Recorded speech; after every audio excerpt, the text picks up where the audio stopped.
नमो अर्हन्ताणं नमो सिद्धाणं नमो आर्याणं नमो अध्यायाणं नमो लोये सवसाहुरं शुद्धात्मानमनेकान्तं साधुमुक्तं मङ्गलम् वन्दे सन्दष्टिसिद्ध्यर्थं सन्दष्ट्यर्थप्रकाशकम् मंगलम भगवान वीरो मंगलम गौतम गणे मंगलम कुंद कुंदाद्यो जैन धर्मोस्तु मंगलम सर्वमंगल मंगलम सर्वकल्याणकारकम प्रधानम सर्वधर्माणां दीनं जयतु शासनम नमः समयसाराय स्वानुभूत्या चकाशते चित्स्वभावाय भावाय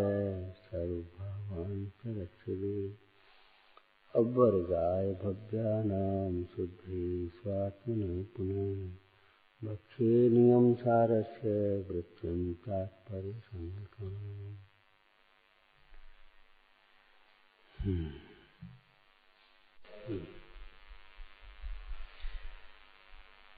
आलोचना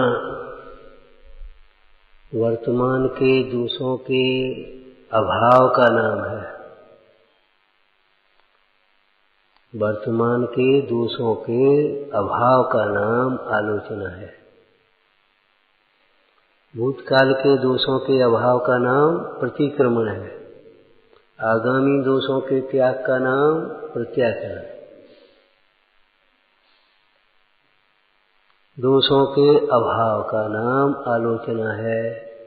यह कह करके क्या कहना चाह रहे हैं? दोषों के प्रति लापरवाह मत बनो, ठीक है, उनको हल्केपन से मत लो। घुमाने की कोशिश मत करो। कोई रोग को हल्केपन से ले तो उस रोग का इलाज कैसे करे? क्या होगा? कोई नुकसान को हल्केपन से ले तो क्या होगा? मालूम है, 1 पैसा के हिसाब निकालने के लिए 4 पैसे का तेल लगाते। क्यों? हल्केपन से ले तो क्या होगा? राजा का डेरा पड़ा था, नमक की जरूरत पड़ गई, भूल गए, जाओ नमक ले आओ। पैसा दे के आना, नहीं तो देश बर्बाद हो जाएगा। नमक देकर के पैसा देकर के नमक ले आया, भोजन बन गया, सब हो गया। उसके बाद उस सेवक की समझ में नहीं आया तो पूछा, महाराज 2 पैसा के नमक के पैसा जरा नमक के पैसा न देने से देश बर्बाद कैसे हो जाएगा? राजा ने मंगाया। राजा के नाम से फिर सिपाही कुछ नहीं, मंत्री कुछ मंगाएगा, कोतवाल कुछ मंगाएगा और सिपाही तो लूटेंगे, खाएंगे।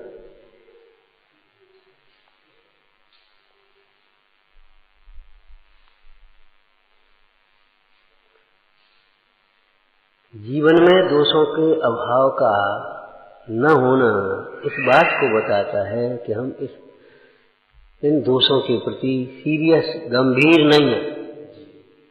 हल्केपन से सोचते, हल्केपन से कुछ नहीं, मानो कुछ हुआ ही नहीं। बहुत हल्का। बहिरात्मा जब तक बाहर का ढंढन में है तब तक उसको लगता है कुछ नहीं होता। आज हिंदुस्तान आध्यात्मिक देश माना जाता है और हिंदुस्तान के ही लोग थोड़ी सी हिंदुस्तान की दंड व्यवस्था थोड़ी सी ढीली है तो मालूम हर आदमी के दिमाग में, अरे चाहे कुछ करो कुछ नहीं होता, बिल भरो चाहे नहीं भरो कुछ नहीं होता, तार डाल दो तो डाल दो कुछ नहीं होता, पानी चलने दो कुछ नहीं होता, कोई नहीं पूछता, टिकट ले तो ले, नहीं ले मतलब कुछ नहीं होता।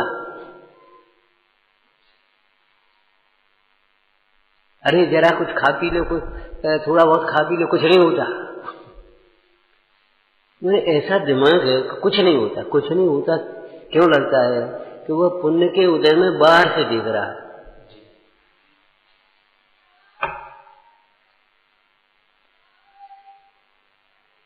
कर्म दंड को नहीं समझता, कुछ नहीं होता।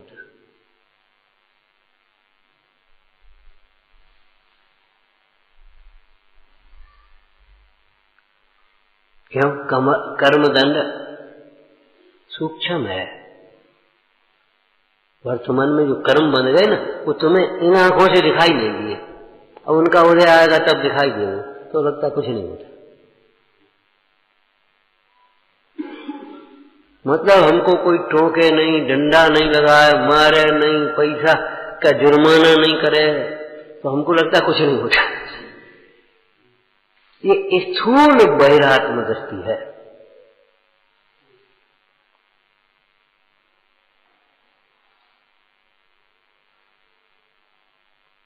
परिणामों में उथल पुथल होना, अशांति होना, लगता ही नहीं कुछ होता। ना कुछ नहीं होता तो मन क्यों नहीं लगता?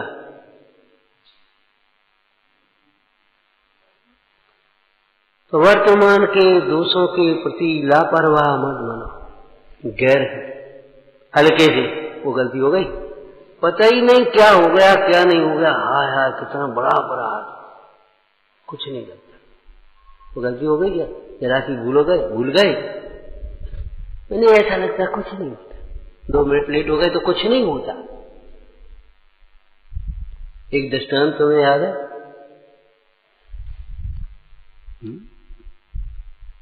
एक सेठ जी पूजा करने जा रहे थे, तब तक एक ग्राहक आ गया। बोले अभी चाहिए, गाड़ी आ रही है और अर्जेंट, आप दे पास हो, दे नहीं तो बदल से। अब पुराना ग्राहक, थोक की दुकान, 1-2 लाख का माल लेगा, 25-50 हजार उसमें से इनकम होनी है, ऐसी व्यवस्था है। अच्छा, सामग्री रखी, चाबी उठाई, इसको दे दें, उसके बाद जाकर के पूजा करें। क्या बताएं जी, बीच में आएगा, पूजा में लेट हो गए आज, कोई बात नहीं, 10,000 रुपये दान कर देंगे उसमें से। क्या हुआ? कुछ नहीं हुआ। पता नहीं गणित मिथ्यास हो गया। तो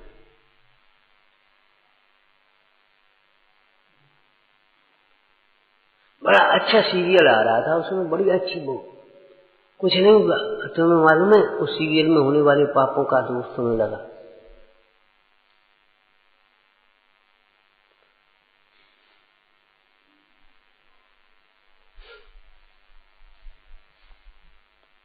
तो क्या कहा?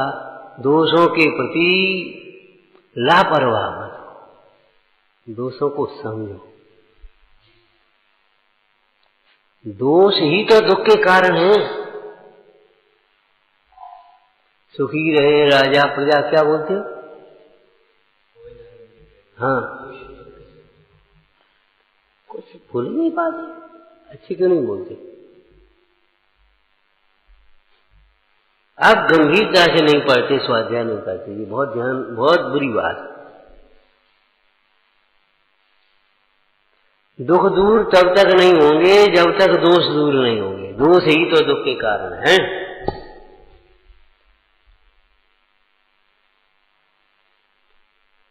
रक्त जीवन और दूषित रक्त अगर दूषित हो जाए तो तमाम चर्म रोग उत्पन्न हो जाए, फिर वो कैंसर वैंसर, ये रक्त की दूषित पनाई से होता दोष। ज्ञान आपका मोह से दूषित हो रहा है, अभिमान से दूषित हो रहा है, कषायों से दूषित होता है।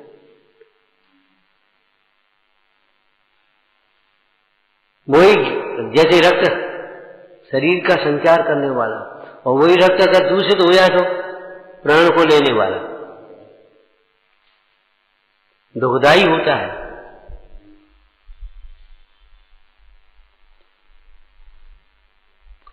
श्रद्धा दूषित हो रही है, आचरण दूषित हो रहा है, आचरण में भीतर विचार भी दूषित होते हैं, फिर वचन दूषित होते हैं, फिर क्रियाएं दूषित होती हैं, पहनावा दूषित होता है, खान पान दूषित होते हैं, माने सब दूषित, एक से दूषित ही दूषित होता चला गया।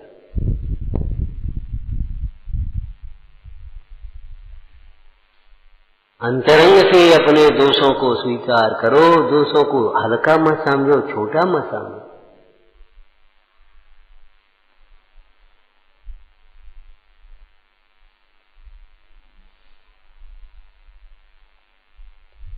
ये तो परम आलोचना अधिकार है। इससे पहले आलोचना अधिकार पढ़ना चाहिए आगम से। हाँ,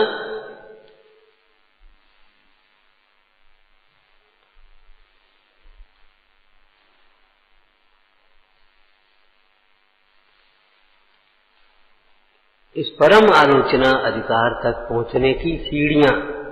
नंबर 1, बोलो, हमें अपना हित करना है तो दोषों को छोड़े बिना अपना हित नहीं हो सकता।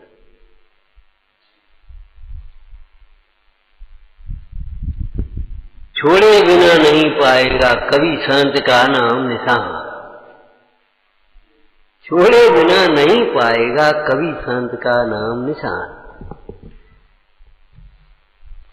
किसको? मिथ्या दर्शन, मिथ्या ज्ञान और मिथ्याचार का मतलब कसाय, मिथ्यात्व, अज्ञान और असंगत कसायों को। कसायों को माने राग द्वेष को। राग द्वेष अर्थात क्रोध, मान, माया, लोभ, हास्य, रति, अस्कर, अरति, शोक, भय, जुगुप्सा, वेग। बैठ करके चिंतन करो, छोड़े बिना नहीं पाएगा। गुस्सा को छोड़े बिना नहीं पाएगा कभी शांत का नाम। अपना मानना छोड़े बिना नहीं पाएगा कभी शांत का नाम निशान। कर्तव्य बुद्धि छोड़े बिना नहीं पाएगा कभी शांत का नाम निशान। भोगों में सुख बुद्धि छोड़े बिना नहीं पाएगा कभी शांत का नाम निशान। कभी शांत का नाम निशान लेकिन छोड़े बिना नहीं पाएगा। अब लगाते तो जाओ। मान को अभिमान को छोड़े बिना नहीं पाएगा कभी शांत का नाम निशान। मायाचारी को छोड़े बिना नहीं पाएगा कभी शांत का नाम निशान। लोभ को छोड़े बिना नहीं पाएगा कभी शांत का नाम निशान। अब उनके जितने भेद होते हैं उनको वहां लगा।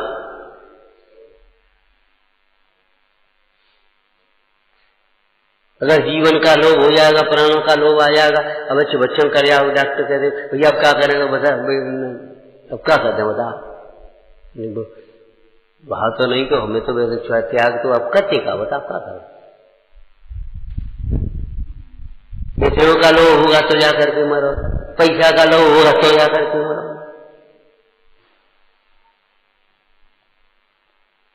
छोड़े बिना का क्या? छोड़े बिना है जी, क्या बोलो, क्या छोड़े बिना है? लोभ को छोड़े बिना नहीं पाएगा कभी शांत का नाम। किसी प्रकार का लोभ हो, लोभ को छोड़े बिना नहीं पाएगा कभी शांत का नाम निशान।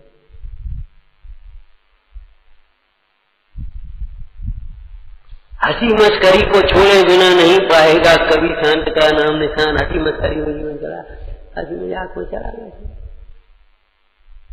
हंसी मजाक कर, हंसी मजाक करने का समय। सज्जन पुरुष हंसी मजाक करते।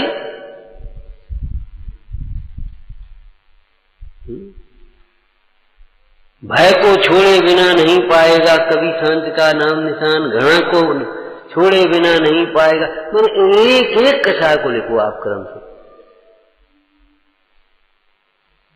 तो पढ़ते हो, बस पढ़ जाते हो, छोड़ते हो, खत्म मामला। ऐसे तो सोचा नहीं सोचा तो फिर कैसे काम करेगा?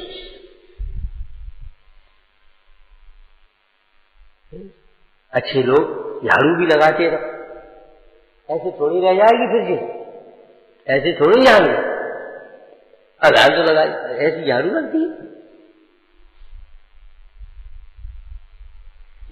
देखते हैं ना, हम आपसे एक बात कह रहे थे पहले, मोक्ष मार्ग में ही नहीं लौकिक कार्यों में भी उपयोग सूक्ष्म चाहिए। अगर स्थूल उपयोग रहेगा तो आपको गलतियां होती रहेंगी। स्थूल उपयोग नहीं, सूक्ष्म उपयोग हर जगह चाहिए।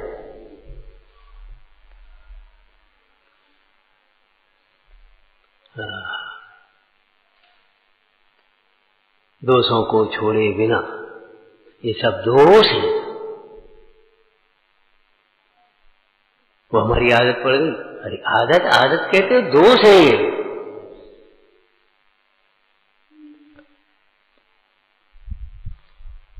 और इन दोषों के कारण ही वचन और काया के दोष होते हैं।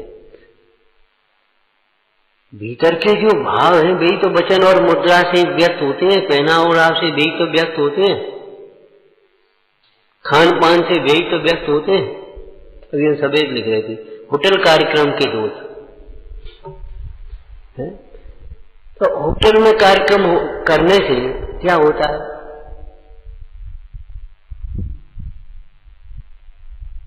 बता।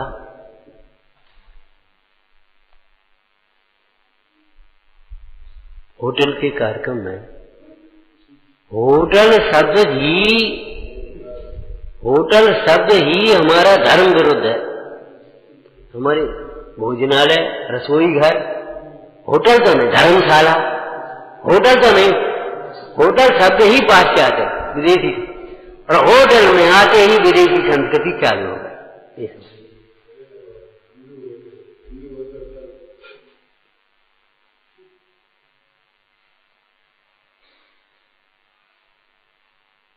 एक शब्द आते ही विदेशी संस्कृति चालू हो गई, शब्द ही अपने यहां नहीं है।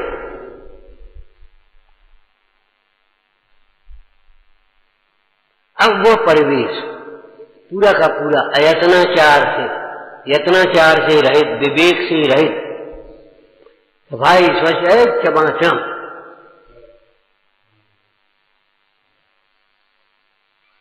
इनके बीच में जाकर के खड़े हो गए।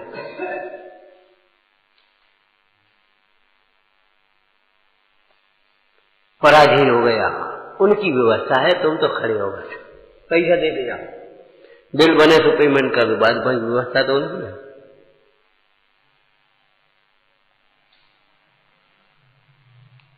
मैंने अपना ही पैसा देकर के अपने ही हाथ काटे।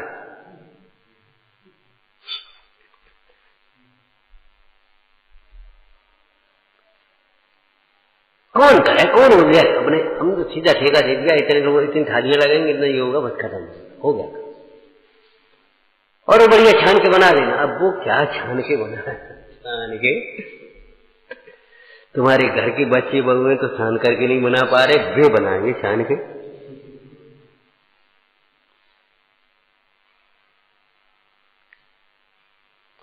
आपके पैसे से संपन्न कौन हो रहा है? आपका पैसा कहां जा रहा है? मालूम है, सिंधी लोगों में एक गरीब हो, उसको दुकान करा देगा, उसी के यहां से खरीदेगा, उसको संपन्न कर, सर शब्द बनाओ अपने आदमी।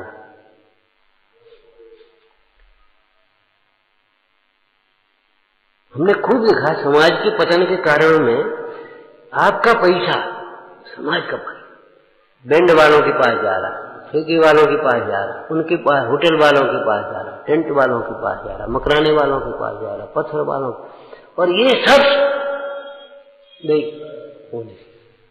माने आप स्वयं अपना पैसा देकर के उनको संपन्न बना रहे हैं और अपन गरीबी देती है अभिमान से।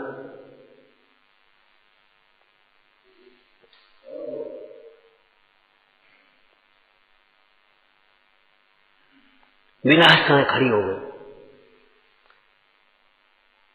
दूसरे साधर्मियों के प्रति, हीन भावना। अरे क्या तुम गांव के कुमारी, तुम क्या जानो, तुम्हें पता ही नहीं दुनिया कहां से पहुंच गई।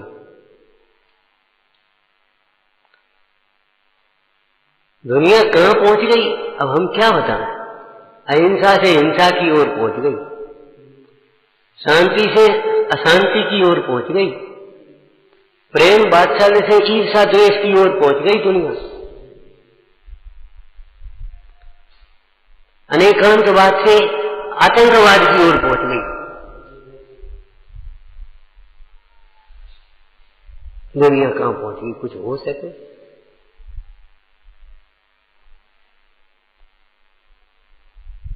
दर्द करो, पुण्य की वजह से और बड़ी मेहनत से तुमने कमाई करी, उसका सदुपयोग करो भाई। ये हम आज नहीं कह रहे, हमेशा कहते हैं।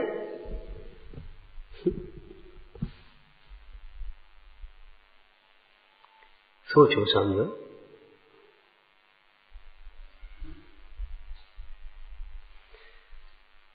सस्ता जीवन, सादा जीवन जियो, तब आपका मन धर्म कार्यों में लगेगा, परोपकार में तब आप लग पाओगे।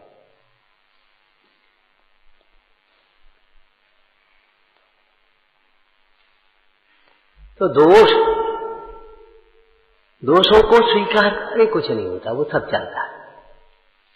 रात के 12 बजे और वो तंदूरी, उस दिन कोई कह रहा था तंदूर पर वो हरिजन ही बैठेगा, सीधा हरिजन ही खड़ा होगा और कोई नहीं है। ऐसा उन्होंने सब बना लिया अपना मोनोपोली था। रात के 12 बजे तंदूरी भंदूरी चल रही और एक अच्छे से मुखिया लोग थे, बहुत पहले की बात है, कम से कम 20-30 साल पहले, 72 से कितने दिन हो गए, 73-74 का है, बहुत दिन हो गए। तो किसी का मन नहीं माना इन जैसों का, बुरा अब कहा हो रहा हो, अरे विवाह शादी में सब चलता है सब चलता है। जो और कर्म कितने हल्केपन से लिया हमने, मन इतने हल्केपन से लेने से दोष नहीं मिटेंगे, ये कहने का मतलब इसका हम दोस्तों, अरे ये विवाह शादी सब चलता है, ये तो खुशी की टाइम है, खुशी के चार रोज ध्यान के,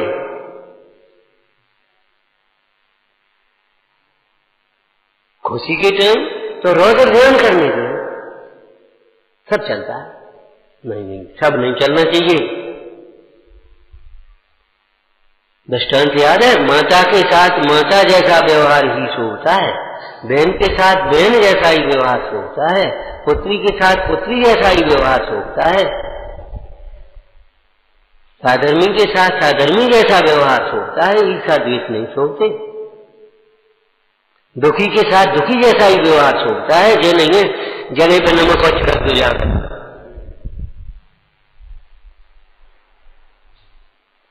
कोई दीन दुखी है, उस दुखी के साथ दुखी जैसा व्यवहार, बड़े के साथ बड़ा जैसा व्यवहार, छोटे के साथ छोटा जैसा व्यवहार होता है।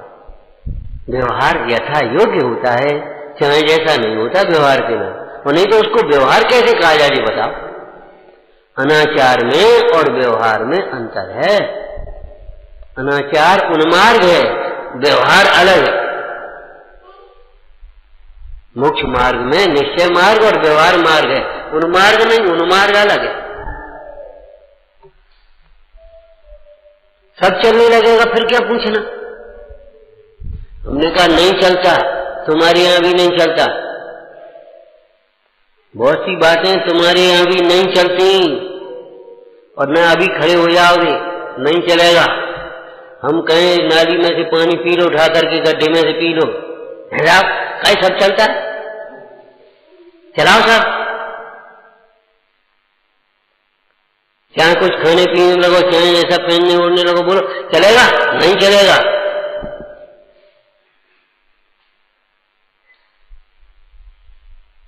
चाहे जैसे अभी तुमसे ही कोई बोलने लगे तो कैसे बोलते हो, सब नहीं चलता, सब मत चलाओ, चलने योग्य ही चलता है।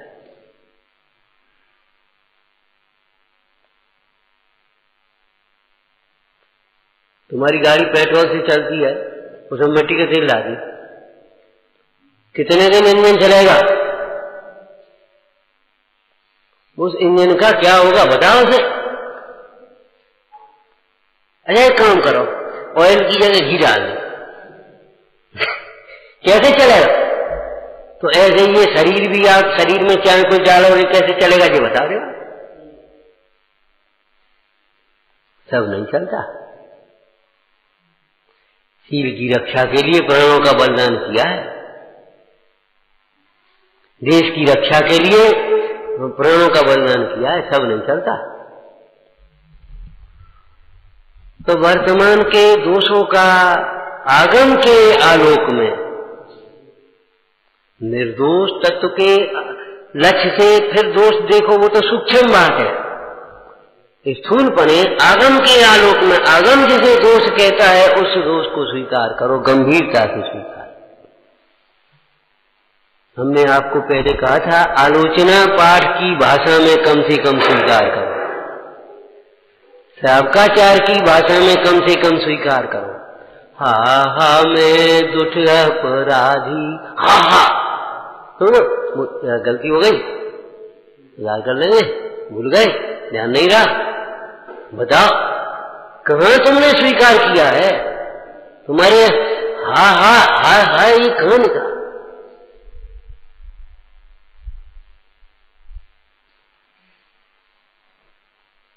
लगाई कहां तुम्हें? हा हा पर माद सताई,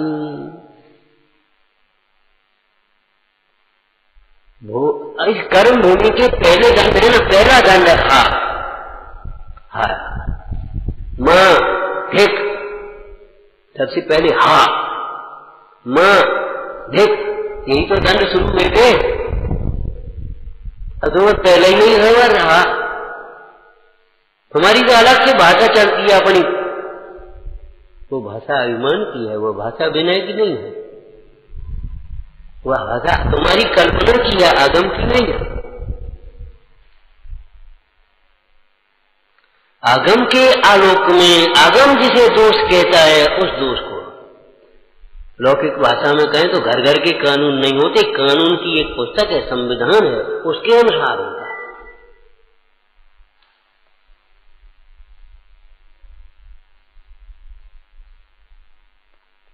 तो मोक्ष मार्ग में भी आगम की ने बताया, आगम चक्षु साहु, आगम ने जैसा कहा है वैसा मानो, जैसा कहा है वैसा ही जानो, जैसा कहा वैसा ही विचारो, वैसा ही बोलो, वैसा ही खाओ, वैसा ही पियो, वैसा ही चलो, और वैसा ही एक शब्द अंतिम बोलना, तुम्हारे इसमें लिखा होगा कहीं, बोलो, वैसे ही भेद ज्ञान का।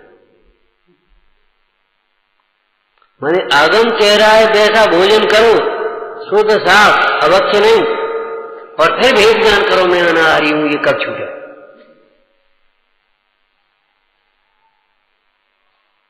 आगम कहता है वैसा पहनो, और फिर भेद ज्ञान करो, कब निर्गंध था, मेरा स्वरूप तो निर्गंध है,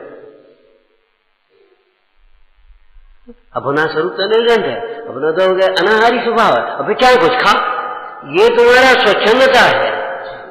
आगम जैसे कह रहा है वैसा खाओ पियो, और फिर अनाहारी कर की भावना भाव, तब भापाओ।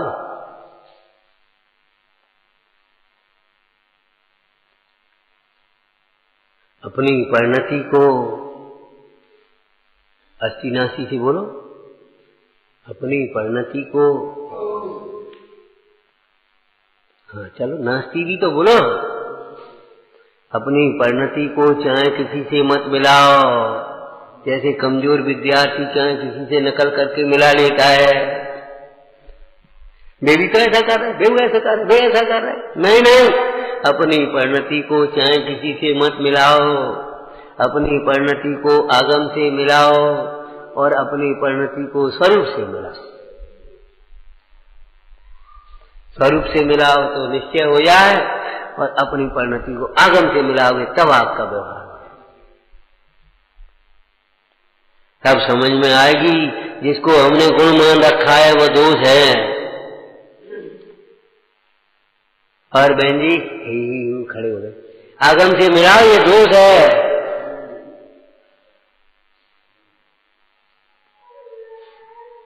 ये शील का दोष है,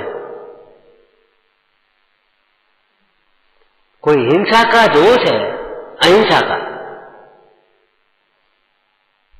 सत्य का दोष है ये। मतलब अपनी परिणति को आगम से मिलाओगे तब तुम्हें पता पड़ेगा क्या दोष है। अरे जिनको तुमने दोष माना नहीं वे दोष हैं, अपनी परिणति को मिलाओ तब पता पड़ेगा। दृष्टांत दिया था गणित का, अपने उत्तर को उत्तर माला से मिलाते, अध्यापक से जटाते, यदि अपने उत्तर माला से कदाचित न मिल पाए तो तो अध्यापक की शरण लेके अध्यापक से मिलाएं, चाहे किसी से।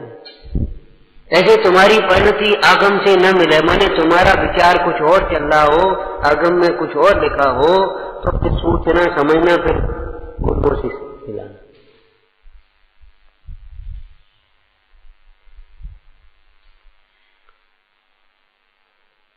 यहां तो अब ऊपर चलते अपने दोष को स्वीकार कर लेना, यह तो आलोचना की पहली सीढ़ी है।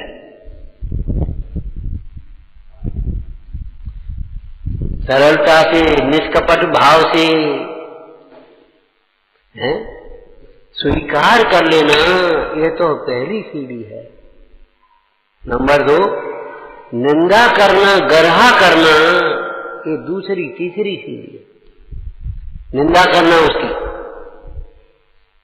मतलब, बोलो नहीं निंदा करने का अर्थ। निंदा करने का मतलब बुरा समझना, ये समझना, हीन समझना, ये दूसरी सीढ़ी है। और गर्हा करना तीसरी सीढ़ी। हाँ, गुरु के सामने निवेदन करना, वाह, वैसे ही नहीं, टाल टूल नहीं करो इन दोषों की। तुम तो आलोचना अधिकार का स्वाध्याय तुम्हारा गया, कोई काम का नहीं। तुमने गाथा रटी और पढ़नी, संभाव में परिणाम थापे और देखे आत्मा जिन बर्व सब उपदेश में, वह जीव है आलोचना। बस, कोई मतलब नहीं निकला, कोई मतलब नहीं निकला।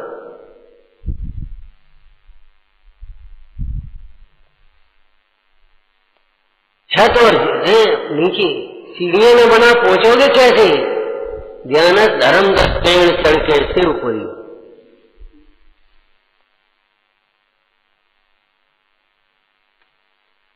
सीढ़ियां चढ़ो, स्वीकार करना पहली सीढ़ी, निंदा करना दूसरी सीढ़ी, गर्हा करना तीसरी सीढ़ी। फिर अब देखना कि क्या प्रायश्चित दे रहे। अब ऐसे मांगा यार, अब तुम सीढ़ी तो चढ़ते नहीं, वो प्रायश्चित दे दो। प्रायश्चित ऐसे हल्केपन से प्रायश्चित, अभी भीतर टटोरो तो सही, कुटिलता है।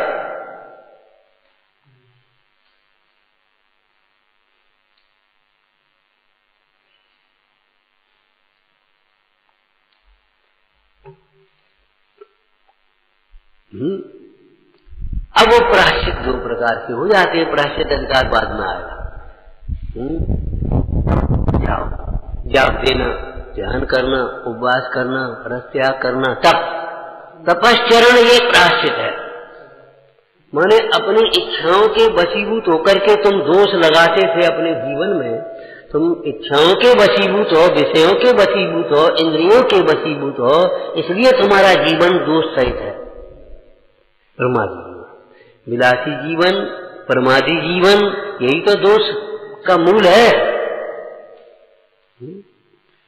तो अब प्रायश्चित किया। अब आप परमार्थ आलोचना अथवा परम आलोचना के पात्र।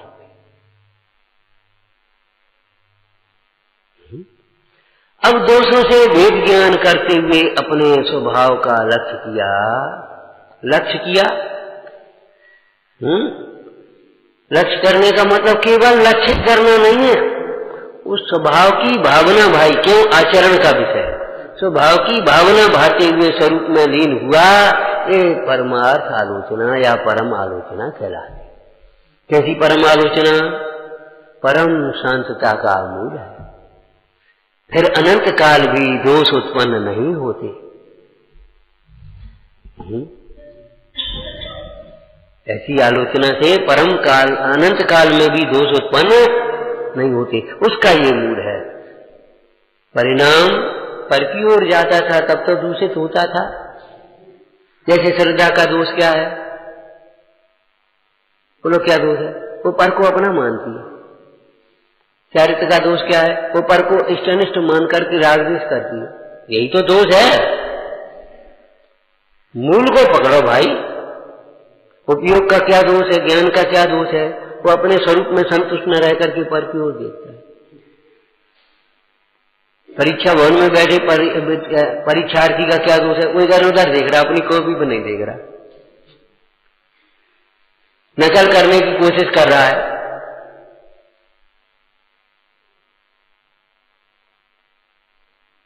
विद्यार्थी का क्या दोष है? वो सीधा नहीं बैठा, एकाग्रता से नहीं सुन रहा। माने ये सब दोष शिक्षा के क्षेत्र में दोष करोगे तो शिक्षा प्राप्त नहीं होगी, चिकित्सा के क्षेत्र में दोष करोगे तो निरोग नहीं होगे, ऐसे इस मोक्ष मार्ग में दोष करोगे तो मोक्ष मार्ग नहीं होगा। कहीं भी दोष करो, गलती तो गलती है, गलती की सजा होती है।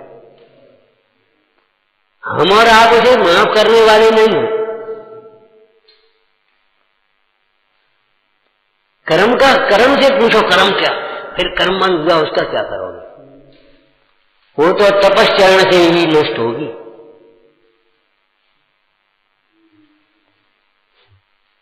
हम और आप माफ करने वाले होते कौन है?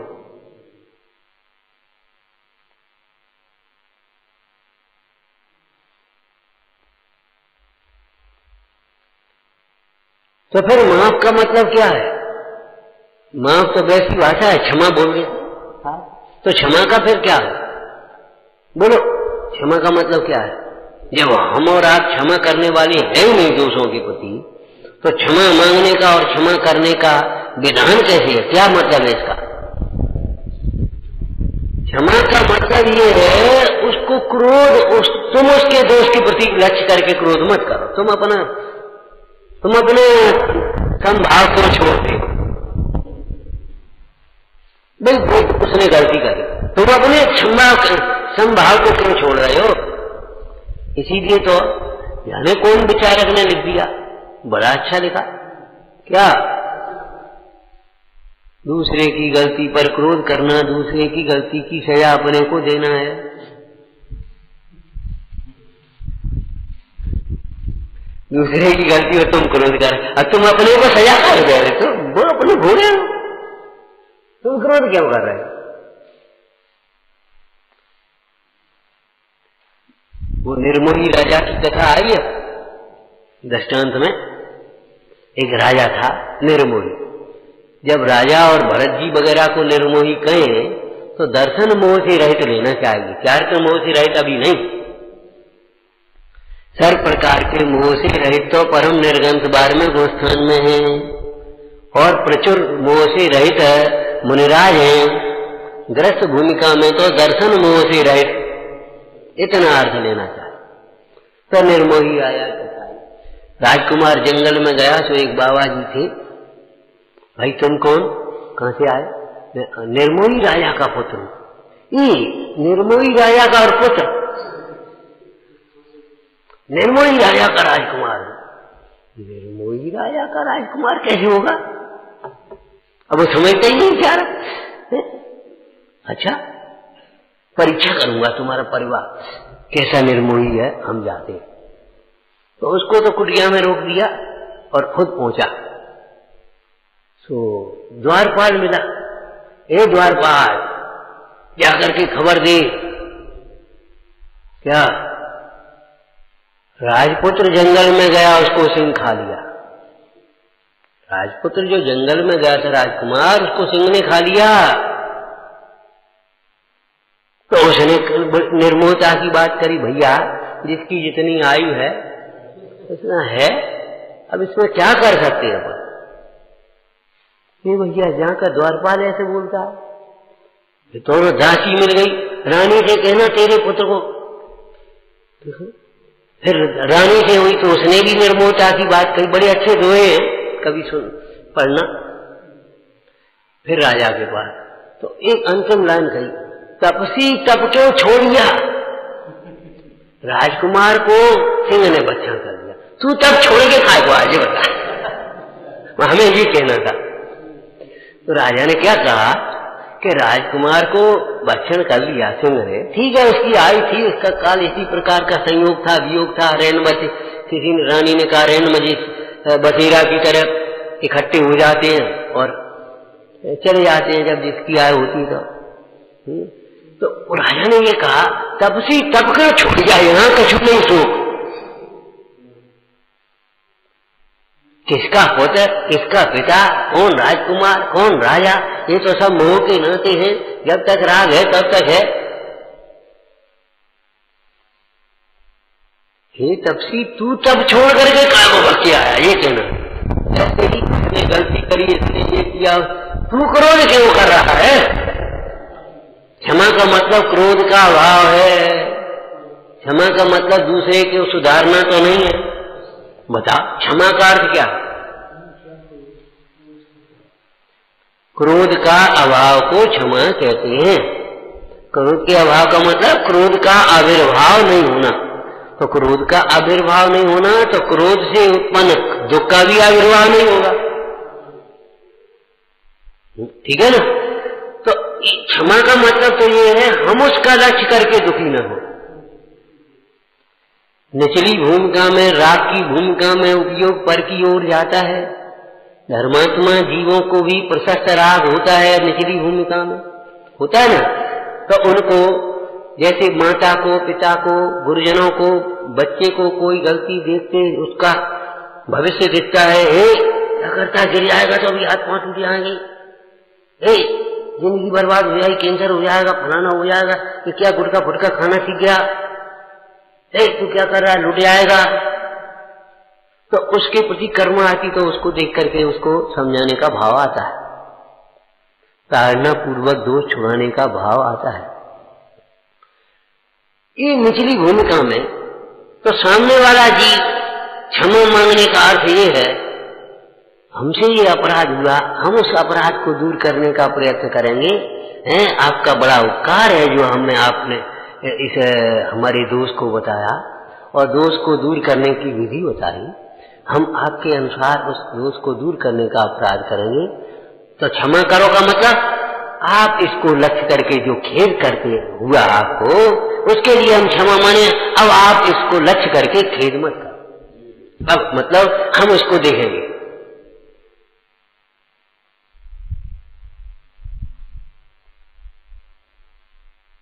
समझ में आया? माने जो क्षमा मांगने का तो ये प्रयोजन है, लेकिन क्षमा मांगने से या क्षमा करने से उस परिणाम का मिथ्यापना तो नहीं हो गया सर्वथा भी। अगर हो जाता तो यशोधर मुनिराज के क्षमा करने पर फिर श्रेणिक नरक क्यों चला गया?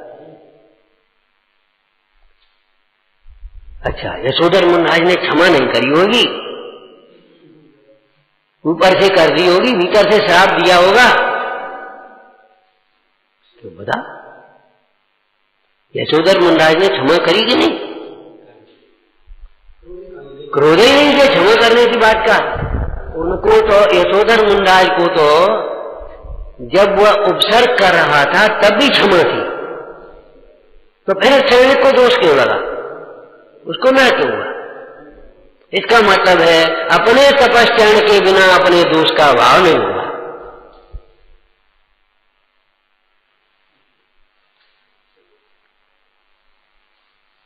बच्चे के दोषों को माता पिता क्षमा करेंगे, शिष्यों के दोषों को गुरुजन क्षमा करेंगे, लेकिन भैया दोष दूर करना तो स्वयं को पड़ेगा।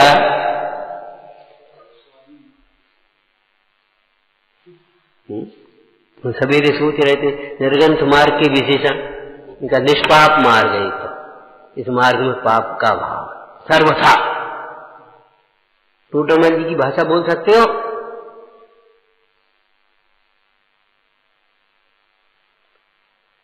पाप का तो अस्तित्व नहीं रहा, ये लिखा है, ऐसा लिखा है चाणक्य योग पद्धति। पाप क्रियाओं का, पाप कार्यों का अस्तित्व ही नहीं रहा, ऐसी उन मुनिराजों की। निष्पाप निर्गंथ जीवन का मतलब निष्पाप जीवन, पवित्र जीवन, उदासीन जीवन, आनंदमय जीवन, ज्ञानमय जीवन, स्वाधीन जीवन। आप लोग का हमारा जीवन पराधीन है। देखो गाड़ी आई कि नहीं आई, और उनको धोने देखना गाड़ी आई कि नहीं, ए हमारे कपड़ा निकाल दिए ने, ये कपड़ा मेरे हुए ने, कपड़ा बदलने उनको क्या चल दिए। अब हम आ रहे थे तो फिर बहुत जने सब जन रोन लगी, उन्हें रोकने लगे। नहीं, निर्गंध मार्ग में नहीं होता है, कुछ नहीं होता, न तुम्हारे लिए आए और न तुम्हारे कहने से रुक रहे और न तुम्हारे भगाने से भग रहे। अगर सामने पे बैठे तो उनका जब भगा है, नहीं भग रहे, ये बैठे, तुम्हें उससे जो कुछ करना हो तो करो हैं। और जब जाना है ये चले, अबे तो आए कि अबे तो बहुत दिन, थोड़े ही दिन भाई वही हमका तुम्हारे आए। हमारा तो व्यवहार जो बिहार है, बिहार नहीं, व्यवहार नहीं, बिहार वो निरपेक्ष होता है। अभी पद्म पुराण पढ़ रहे थे, हमने दसियों हमने तो देखो निमित्त करता कहाँ, निमित्त मिलाना कहाँ पड़ता है, ये सब अपने आप मिलते हैं। कमल का खिलना तो सूर्य होता उदय आता है। वज्रकरण के लिए कोई राम लक्ष्मण थोड़ी आए थे, वे तो अपना जा रहे थे, उधर उन्होंने देखा ये क्या हो गया। बनमाला के लिए लक्ष्मण थोड़ी गए थे,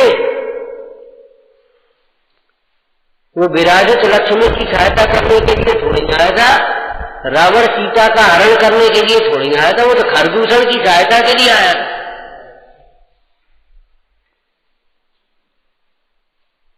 तादृशी जायते बुद्धि तादृशा व्यवसाय का सहाया तादृशी संताय संत यादृशी भवितव्य, भवितव्य के अनुसार वस्तु हो जाती है। इसलिए दूसरों को देख करके अपने परिणामों को मत बिगाड़ो। तुम क्रोध क्यों कर रहे हो, वो आनी आनी की है, तुम अभिमान काहे पे कर रहे हो, तुम्हारा क्या है इसमें।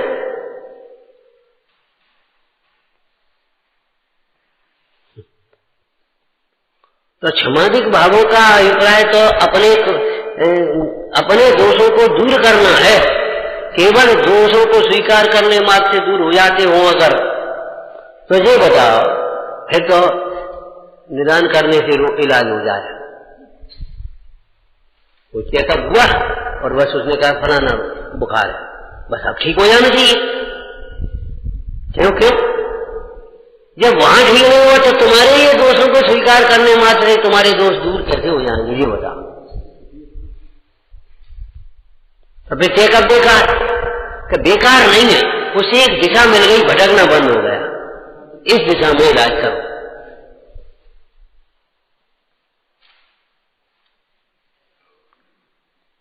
ऐसा कितना प्यारा शब्द है, संभाव में परिणाम थाप दे, स्थापित कर दे, माने वहां से हटे नहीं।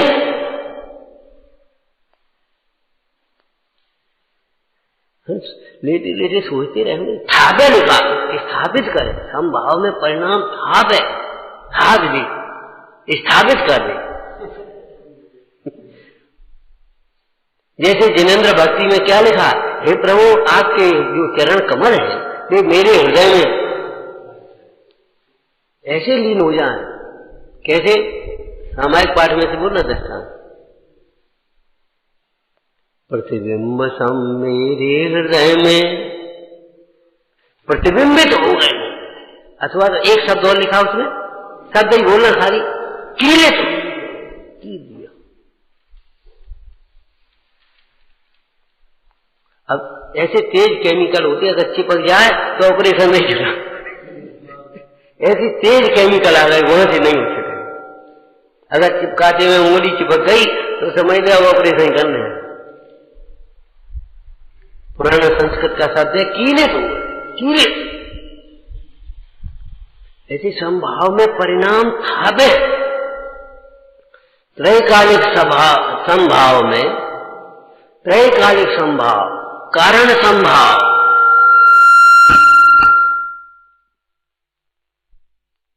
कारण संभाव में अपने परिणाम को थाप दिया, स्थापित कर दिया।